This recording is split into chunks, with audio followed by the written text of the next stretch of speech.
Continúa Medianoche por Set Radio.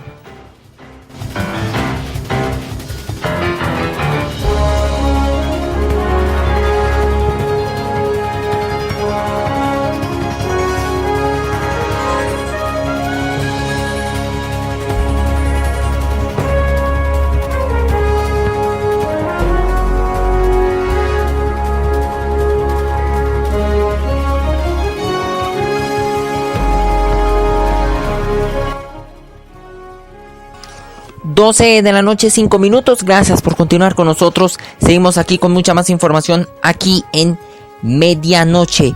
Y damos el giro a más noticias en materia de Colombia, en materia de la situación con el tema de los avalúos, que ha sido polémica en nuestro país. Pues el Ministerio de Transporte indicó que no va a dar reversa a la tabla de los impuestos de los vehículos. En una reunión con gremios y en presencia de la Procuraduría General de la Nación, la ministra pues defendió los nuevos avalúos. Pues el Ministerio de Transporte advirtió ese martes que no cambiará la polémica tabla de avalúos de los vehículos, que pueden llevar a muchos propietarios a pagar este año mayores impuestos. Pues según el ministerio se seguirá aplicando la resolución firmada en el mes de noviembre de 2015 y que incorporó prácticamente 5.300 referencias más de automotores, en este caso pues para el tema del pago del avalúo. Pues la ministra de Transporte, Natalia Abello, se reunió en las últimas horas con representantes de las agremiaciones para explicar en detalle la metodología que fue empleada para poder incluir las nuevas líneas de vehículos. La funcionaria se refirió a los 12 millones de vehículos que, aunque en el centro de la polémica con gremios empresarios del sector, están que no todos tributan, pues un alto número solo existen en papeles.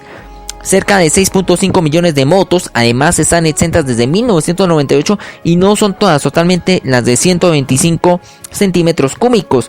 También una gran mortalidad de estos vehículos, y que podrían ser unos 4 millones en los que en realidad están rodando por las calles, de los cuales cuentan las de media y alta cilindrada que sí pagan impuestos. Sin embargo, según la ministra, son 5.5 millones de vehículos los que recibirán un beneficio porque no tendrán aumento o se reduce su valor con relación a la base gravable del año 2015. Estaremos atentos ante esta polémica por el tema de los avalúos de los vehículos. 12 de la noche, 7 minutos. Pasamos a otra noticia importante en Bogotá, porque una nueva estadística, un nuevo estudio exactamente, se dio a conocer sobre el tema de la seguridad de los conductores del Sistema Integrado de Transporte Público.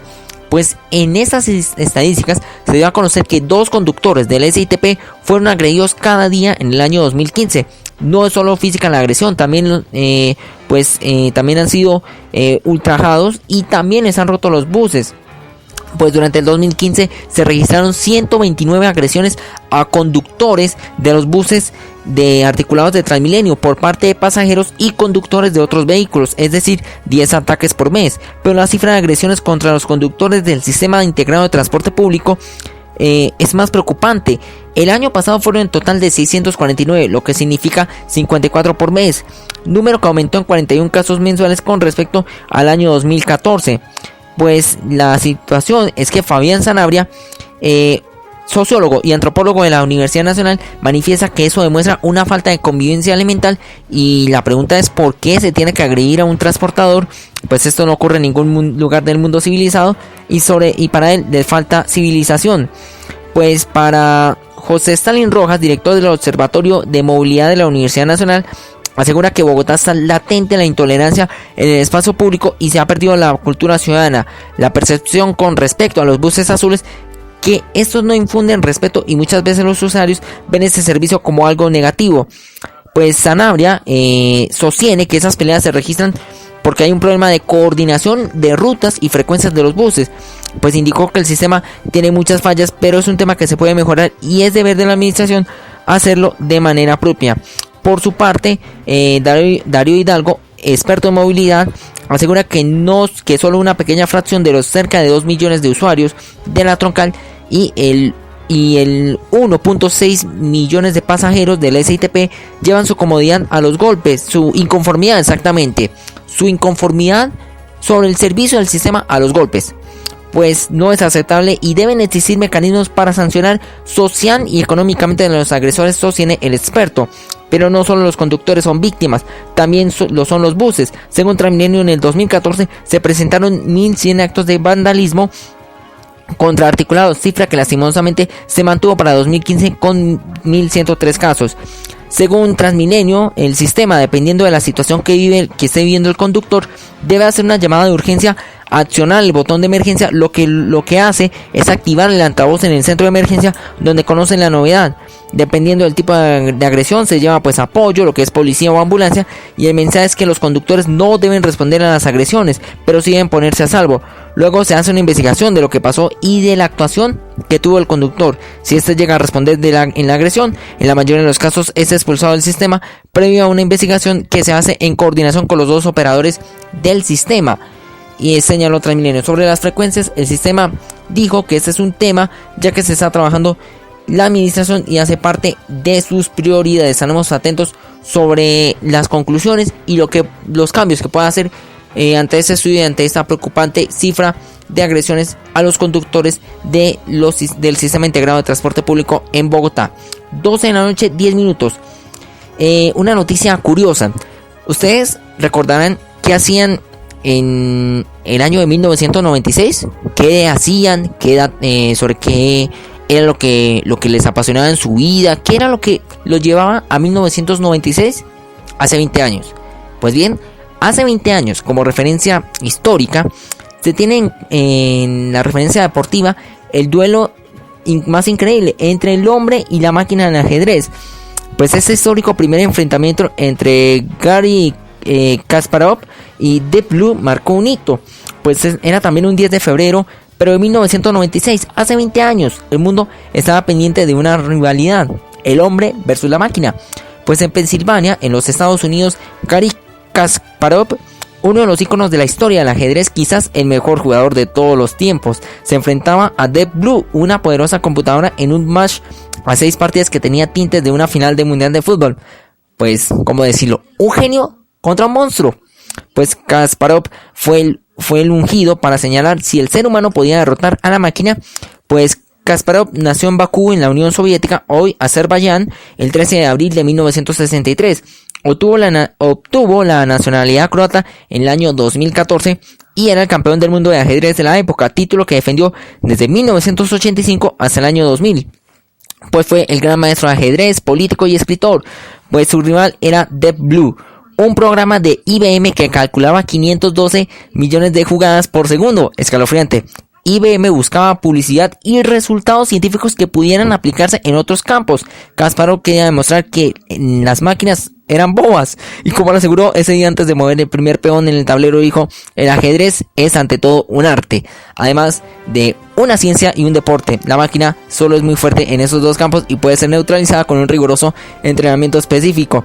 Creo que nunca perderé ante una máquina en un duelo a ritmo normal. Pues este era el duelo, decirlo, el duelo del siglo, pues en este caso en ajedrez. Pues esta primera partida, sin embargo, la perdió Deep Blue. Se convirtió en la primera máquina en ganar un juego de ajedrez contra un campeón mundial bajo los controles de tiempos regulares.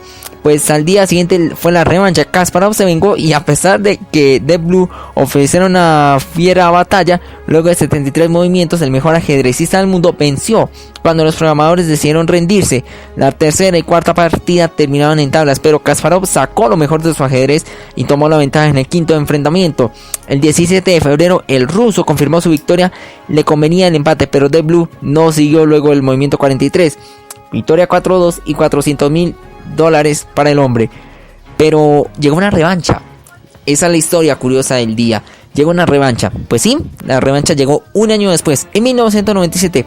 Y el ruso esta vez fue derrotado en el segundo match por un Deep Blue mejorado que calculaba 200 millones de jugadas. A pesar de ese tremendo poder de cálculo, el encuentro llegó igualado a la sexta partida.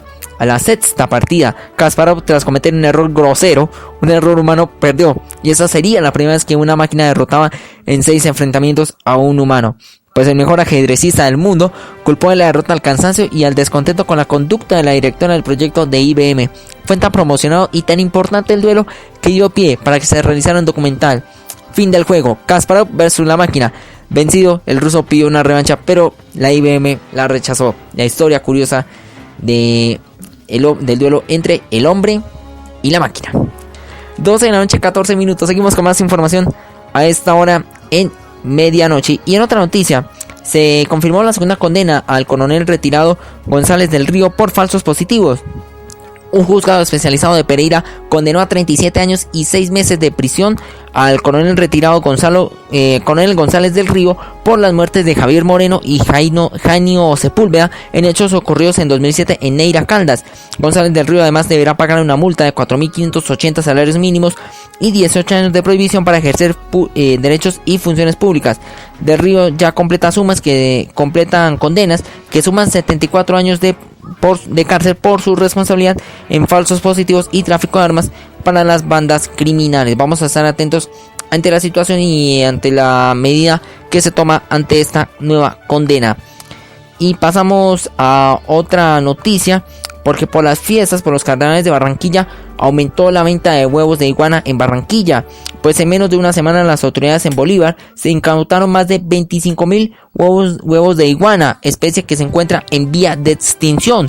En lo corrido de 2016 van 29.000 unidades, pero las autoridades estiman que unos 50.000 huevos más han sido comercializados en el Caribe colombiano y han llegado hasta los platos de los consumidores en las fiestas regionales como las Corralejas y el Carnaval de Barranquilla. La última incautación se realizó el pasado lunes en un puesto de control en el peaje de Gambote, norte de Bolívar, donde la policía incautó 12.000 huevos de iguana escondidos en cajas de polietileno transportadas en un vehículo de servicio público que cubría la ruta Mompox Barranquilla, por el tema de las fiestas del Carnaval de Barranquilla. Pues vamos a estar muy atentos ante esta situación. Y en otra noticia, avanzó la inspección judicial a Reficar en Cartagena y Bogotá. Por decisión de la Unidad Anticorrupción de la Fiscalía, se inició una inspección judicial a Reficar en Cartagena y Bogotá, en el marco de la investigación por supuestos sobrecostos en la modernización de la refinería.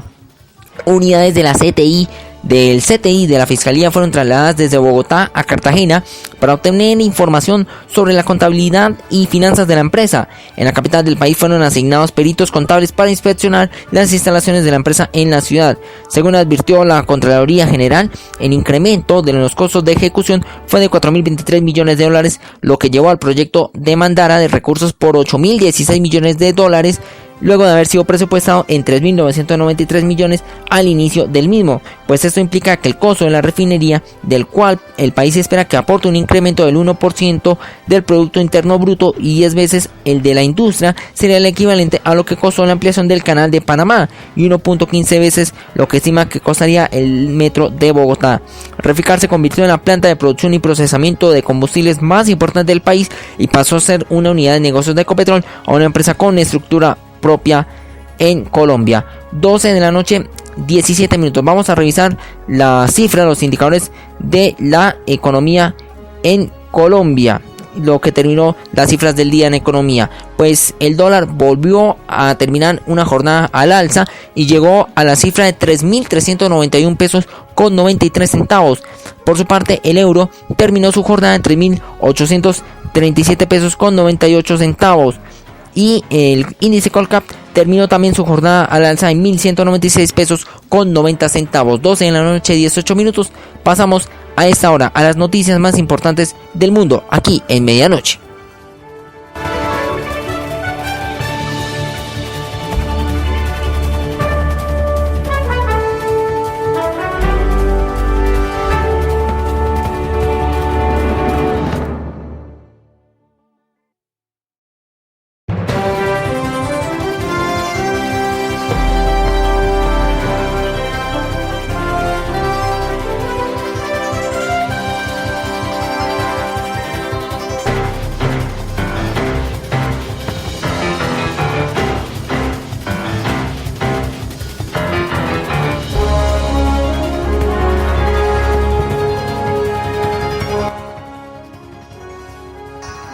Internacional.